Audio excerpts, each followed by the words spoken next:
السلام عليكم ورحمة الله وبركاته. waxaan aad ugu faraxsanahay inaynu wada bilaabano course-keeni video editing ahaa. ugu horreyn waa maxay video editing? Video editing waa inaad muuqaal hagaajiso, jarjarto, cod saarto, isku xidho si aad meesha uga soo saarto muuqaal tayo leh oo la daawan karo. haddii aad qaadato kamaradaada ama moobilkaaga oo aad isku daydo inaad muuqaal soo duubto oo aad kasoo duubto suuqa oo kale, muuqaalkaas haddii aad isku daydo inaad dadka usoo bandhigto, ma noqon karo muuqaalkaasu mid la daawan karo, waayo buuqa iyo codadka ka dhex yeedhaya videogan aad soo duubtay ma aha mid ay u adkeysan karaan dhagaha bini'aadanku. sidaa awgeed waxaa uu kula gudboon inaad videogii hagaajiso. hagaajinta videoga marka la hagaajiyo ayaa la yidhaahdaa video editing.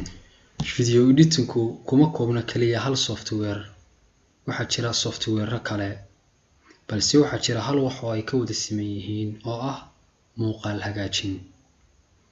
haddii aad barato hal software-na, dhammaan inta kale waxay ku noqonayaan sida tusbax la furay oo kale.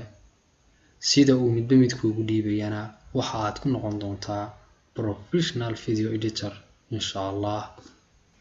haddii aad leedahay hamigaas, insha Allah waxaynu hadda bilaabaynaa software-ka lagu magacaabo Filmora 9. si aynu bilowno barashada software-kan, isdiyaari oo kabahaaga xidho. aynu xaqiijino guusha video editing-ka. Google Chrome-ka ayaad soo kicinaysaa, waxaadna aad ku qoraysaa website-kii aynu kala soo degaynay application-ka Filmora. waanigan imika ku qoray waxa weeye Wonderland PC ayaad ku qoraysaa. kabacdi markaad ku dhufato, halkan ayaad imanaysaa, waad ku dhufanaysaa. waa kan imika uu inoo soo saaray website-ka waka. markaa search-inta tegaysaa. search-inta ayaad waxaad ku qoraysaa Wondershare Filmora 9. waad xagga hoose ku qoran. haddii aad qoraalka mogtay garanaynin qaabkaad ugu wada qori lahayd, inta xagga hoose ku qoran yahay. kabacdi waxaad sameynaysaa search-in ayaad ku dhufanaysaa.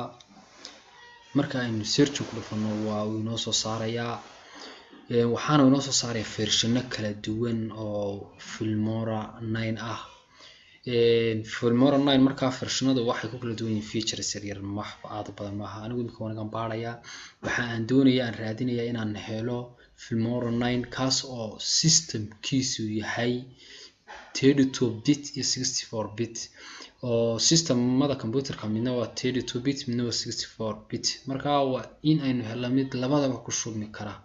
adigu waad soo dejisan kartaa kii aad alaale kaa doonayso, balse muhiimadu waa inaad eegto systemka computerkaaga. haddii systemka computerkaaga uu yahay 32, waa inaad 32 raadsato. haddii kalena labadaba wuu ku yeelaya.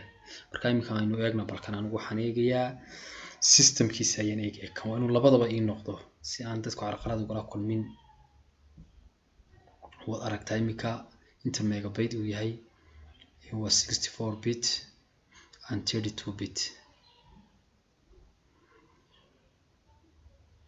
okay, markaa waxaad sameynaysaa xagga hoose download ku taallaa, wataa ku dhufo. waxyar ayaynu yar sugaynaa. waa kan uu inoo soo saaray imika. aynu yar u samirno download-ka, aynu yar u samirno. xogaa hoos soo deji, haddana halkan kale kusii dhufo ay ku qorantay download.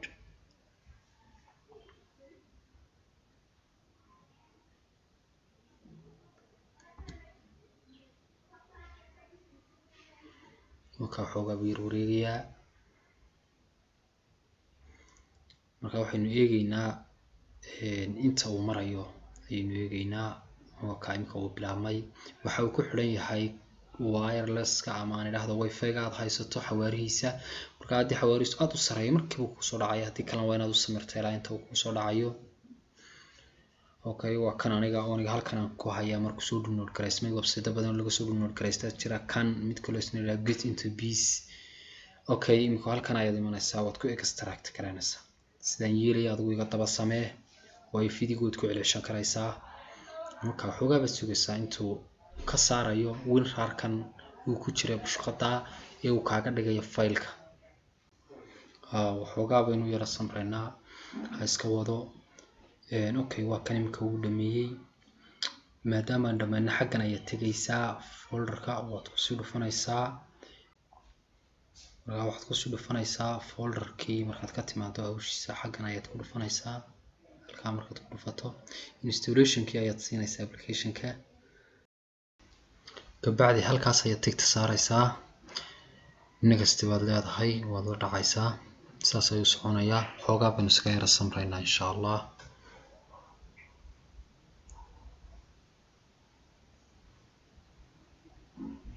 waa si wanaagsan u dhaqaaqay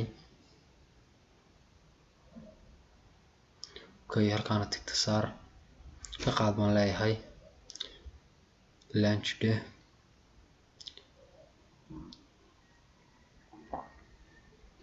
sidaas ayuu kusoo kacayaa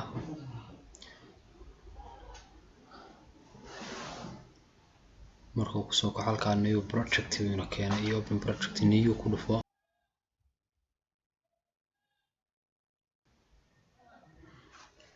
karaagaynu tegaynaa waynu ku dulfanaynaa halkaasna laba midhoo karaaga ka qaadayaa aada ugu fiirso adigu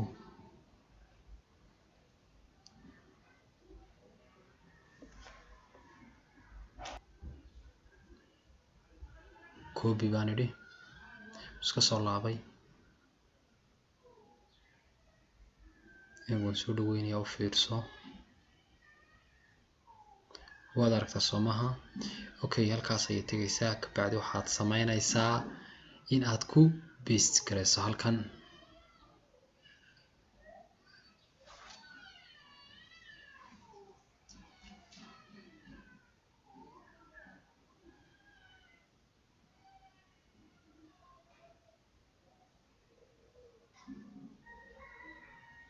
kabacdi waxaad samaynaysaa halkaas ayaad soo furaysaa applicationka dushiisii ayaad ku dhufanaysaa markaad saa usoo kiciso